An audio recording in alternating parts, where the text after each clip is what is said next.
8 years ago today, Neymar Jr. made a shock move to join PSG from FC Barcelona, and one the entire football market as a whole would never be the same after. And so today, we're going to take a look at why he did it at all, why it hurt him and FC Barcelona so much, and why it's probably one of the worst decisions in football ever made.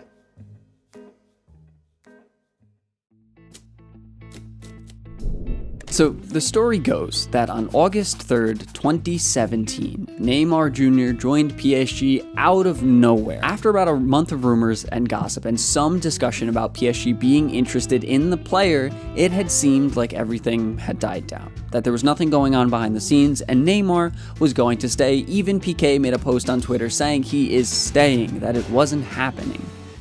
But it still did. Now, Barcelona Football Club has given one of its star players, Neymar, permission to discuss a world record transfer deal with Paris Saint-Germain. These are the extraordinary scenes that greeted Brazilian striker Neymar at the Parc des Princes. Paris Saint-Germain thought about it. So I think the problem is not Neymar. I think the problem is the consequences after Neymar.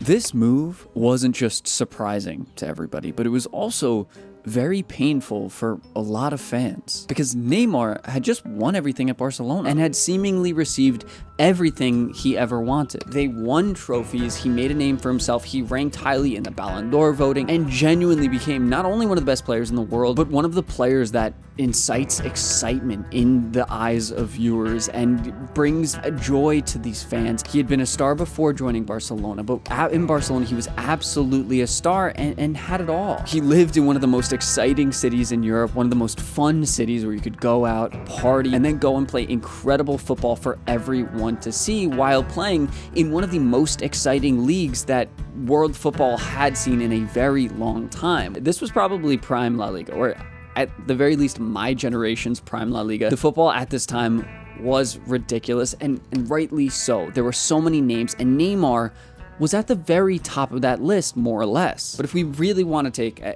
kind of an objective look back and see what happened, you can see that not everything was perfect. Over the past few years, Barcelona had experienced a few different controversies, with one being tax issues, seeing the president, Sandro Rosell, having to resign from the club. The feel of the club had changed slightly with the entrance of Luis Enrique and then the departure of Xavi. And Barcelona was in a little bit of a weird spot where they had just won everything 2 years earlier, but then in 16-17 only won a Copa del Rey and the Supercopa, watching Real Madrid win La Liga and the Champions League, and I could see that level and all the drama around them kind of bringing them and Neymar a little back to earth. For a player that had already won everything at the club and had ranked highly in the Ballon d'Or voting, had done all these things, had clearly had some sort of an ego, as a lot of these top players do. They want to be at the best. There's something that separates them from all the other guys around them, right? That's how they are able to get to this stage, but that also brings in certain decision-making externalities of that success that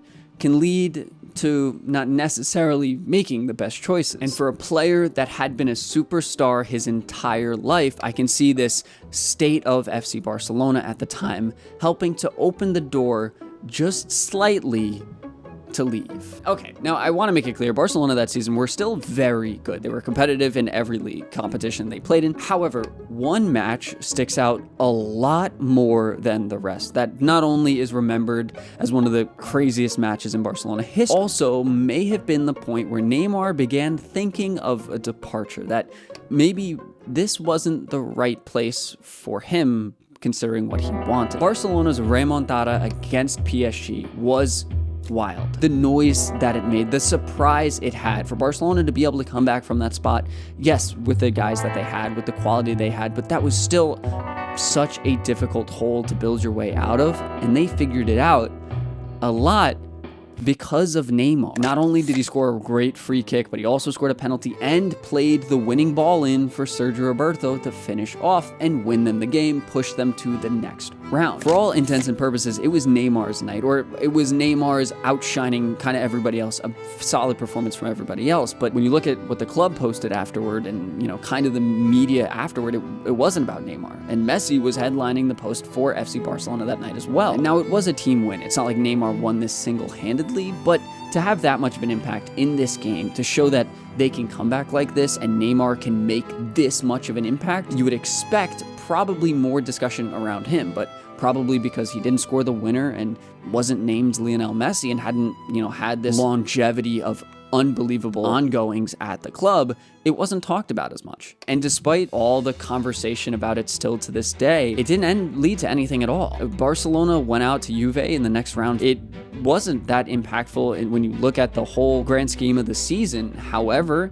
for Neymar, it might have been. It probably helped him realize that even when he does everything he can to help this team win, to be the star, the story of Neymar will never really be the big one at the club while Lionel Messi was there. And this is widely considered to be the reason Neymar made the decision. Sometimes you hear guys talk about it being the money or the clout or maybe drama at Barcelona, but I firmly believe it's none of those things. These guys are already mega rich. Literally, the levels that it is just so unfathomable to normal people. It just feels like a cop-out. And they're already ultra famous. And it seemed like Neymar had a really good bubble around him. And having all of that is special. And he had it in Barcelona, but it didn't stop Neymar from leaving. With that door slightly ajar, like I said, it might have been because of what was going on at the club at the time. PSG swooped in, pounced at the opportunity to sign the guy, and paid 220 million to finish off his release clause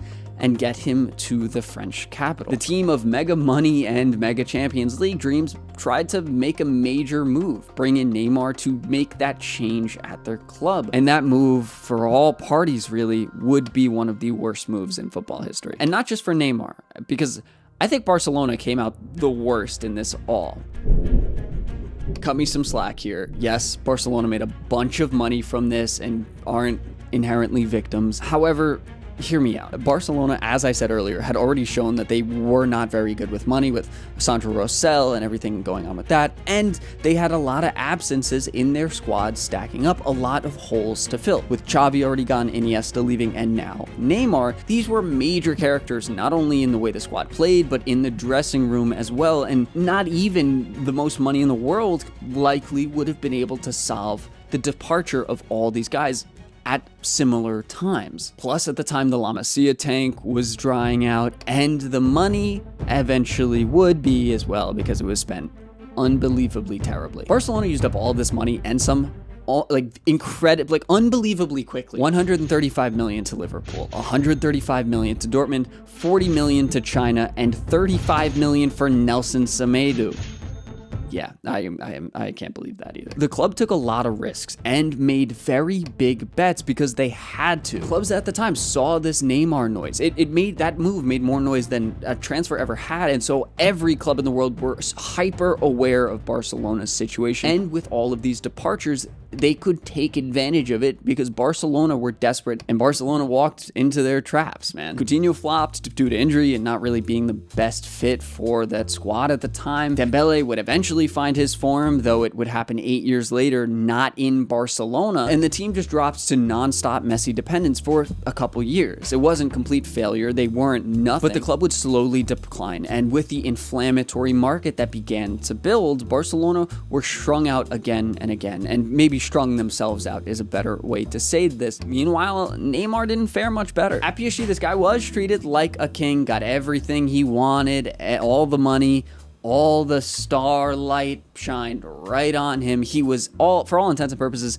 the guy, their guy, and at the beginning, it worked out. He played well, brought in revenue for the club, brought in revenue for himself, became one of the stars of the game of football. He had already been for all intents and purposes, but he was the guy at PSG, like he always wanted. However, my guy was beat to hell. They took this guy to the cleaners every chance they got. Those players were not used to his showboating and brutally beat him for it whenever they had the opportunity to, going in hard on tackles and hurting a body that had already experienced this several times throughout his career. When it happened in La Liga, he was 4 years younger and his body was probably a little bit more elastic and could handle a little bit more wear and tear, but now he was older and not necessarily could, and very clearly couldn't. And it took a toll. In Liga, he would never play more than 1,600 minutes, and he saw more and more injuries as his career went on in Paris. All the while, PSG didn't live up to the team that they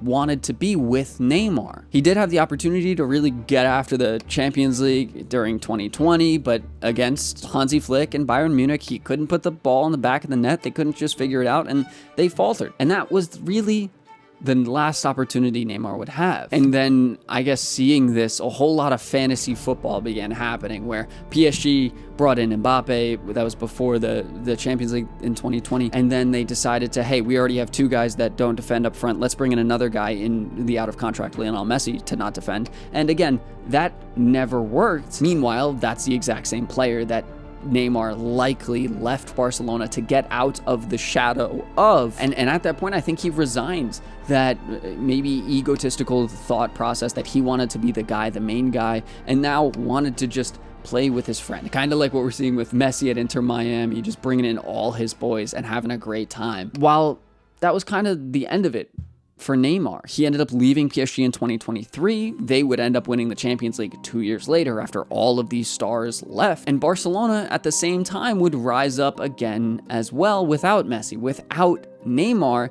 in a way that the 31-year-old now playing in Brazil, well, the story might have been a little bit different for him should he have stayed in Barcelona, should he had outlived Lionel Messi at Barcelona as a Barca player, taken on that number 10 role. Who knows what could have happened? And this whole transfer left in its wake probably everyone that touched it. It was a disaster for, well, probably except the agents. These guys made out like bandits, but it was not good for anybody. Not PSG, who put out a lot of money for a lot of nothing and then had to kind of, maybe it helped convince them to reshape their footballing philosophy to what it was today. That's an argument you could make. But Barcelona were put in a terrible spot. And yes, if Neymar stayed, they probably still would have made bad signings and, you know, got rid of all their money, given these guys ludicrous contracts that they couldn't live up to, and been in the same position that they were.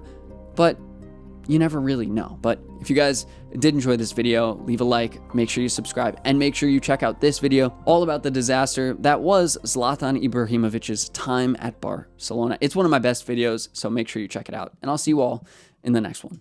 Peace.